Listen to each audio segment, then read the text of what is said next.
দেন, জ্বালানি নিয়ে কথা বলবো। অন্ধকারে 17 ঘন্টা ছিলেন, সকলে মনে আছে।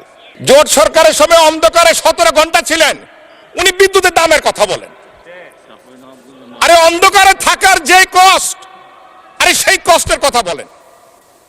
আপনাদের সময় বিদ্যুৎ অপচয় কষ্ট কত ছিলেন জানেন?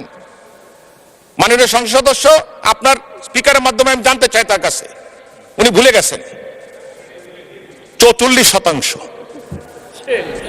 44% অপচয় ছিল। অপচয়টা কি মধ্যে পড়ে? দুর্নীতির মধ্যে পড়ে। তিনবার দুর্নীতিতে চ্যাম্পিয়ন কি খামাখা হয়েছেন তারা?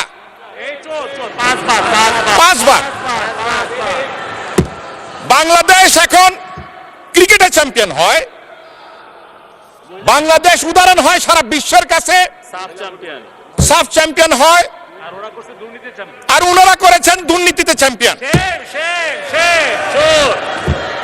ঘন্টার পর ঘন্টা শেষ হয়ে যাবে মাননীয় স্পিকার যদি বক্তব্য দিতে হয় তাদের ব্যাপারে। কোনো প্রয়োজন নাই। চাল ডাল গম কি দাম ছিল? আরে ভাই, আপনারা তো খাদ্য দিতে পারেন না, গুলি করে মানুষ মেরেছে, আবার দামের কথা জিজ্ঞাসা করেন। আপনারা বিদ্যুৎই দিতে পারেন না 17-18 ঘন্টা। কানসাটে আপনারা গুলি করে মানুষ হত্যা করেছেন। আমার এখনো খেয়াল আছে, সাবেক প্রধানমন্ত্রী খালেদা জিয়া গিয়েছিলেন টঙ্গীতে বিদ্যুৎ পাওয়ার প্ল্যান্ট ওপেন করার জন্য।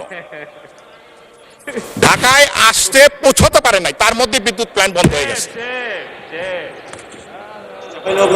মাননীয় স্পিকার, আপনার কাছে অনুরোধ করি, আল্লাহর হস্তে সংসদ সদস্যরা বিদ্যুৎ জ্বালানি নিয়ে কথা বলেন না। আমি জানি না কোন মুখে আপনারা কথা বলার সাহস করেন। হয়তো লজ্জা শরমের অধিকার আপনাদের মধ্যে নাই।